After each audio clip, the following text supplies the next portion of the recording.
కేంద్రంలో ప్రధాని మోదీ నేతృత్వంలోని ప్రభుత్వం 12 ఏళ్ల పాలన పూర్తి చేసుకున్న సందర్భాన్ని పురస్కరించుకుని దేశ రాజధాని ఢిల్లీలో కేంద్ర హోంమంత్రి అమిత్ షా మీడియాతో ప్రత్యేకంగా నిర్వహించిన చిట్ చాట్లో సంచలన విషయాలు వెల్లడించారు. తెలంగాణలో వచ్చే ఎన్నికలలో ఏ పార్టీతోనూ పొత్తు పెట్టుకోకుండా బీజేపీ ఒంటరిగానే బరిలోకి దిగుతుందన్నారు. ఇంకా ఈ చిట్ చాట్లో అమిత్ షా దేశ రాజకీయాలు, నియోజకవర్గాల పునర్విభజన, మహిళా రిజర్వేషన్లు, దక్షిణాది రాష్ట్రాలపై బీజేపీ వ్యూహాలు సహా పలు కీలక సంచలన విషయాలు చెప్పారు. నియోజకవర్గాల పునర్విభజన వల్ల ఏ రాష్ట్రానికి అన్యాయం జరగదన్న ఆయన డీలిమిటేషన్పై దక్షిణాది రాష్ట్రాల నుంచి వస్తున్న అభ్యంతరాలపై స్పష్టతనిచ్చారు.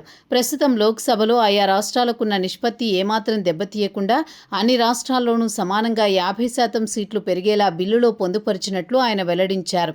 అలాగే మహిళా రిజర్వేషన్ల పెంపు, నియోజకవర్గాల పునర్విభజన బిల్లు ప్రస్తుతం పార్లమెంట్లో పెండింగ్లో ఉందని, అవసరమైన రాజకీయ మద్దతు లభించగానే దీనిని ఆమోదించడానికి ప్రభుత్వం సిద్ధంగా ఉందన్నారు.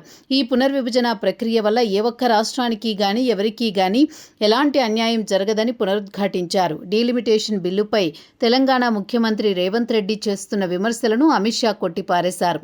కమిటీ నివేదిక సమర్పించిన వెంటనే దానికి సంబంధించిన బిల్లుకు పార్లమెంటులో అవసరమైన మద్దతు లభిస్తుందని ధీమా వ్యక్తం చేశారు. ప్రస్తుతం కేంద్రంలో ఉన్న ఎన్డీఏ కూటమిలోని ప్రాంతీయ పార్టీల సంబంధాలపై ఆయన సంతృప్తి వ్యక్తం చేశారు.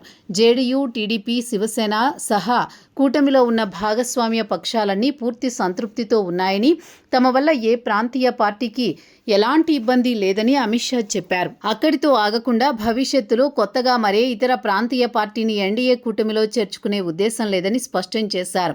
ముందు ఏ రాష్ట్రంలో ఎన్నికలు జరిగినా సొంత బలంతో ఒంటరిగానే పోటీ చేసి అధికారంలోకి రావడమే తమ లక్ష్యమని ప్రకటించారు.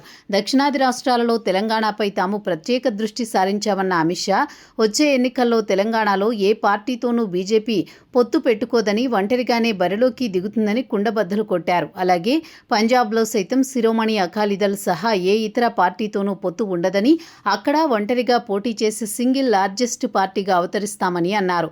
వచ్చే ఏడాది అసెంబ్లీ ఎన్నికలు జరగనున్న ఉత్తరప్రదేశ్, ఉత్తరాఖండ్ రాష్ట్రాల్లో బీజేపీ మళ్లీ అధికారంలోకి రావడం ఖాయమని ధీమా వ్యక్తం చేశారు.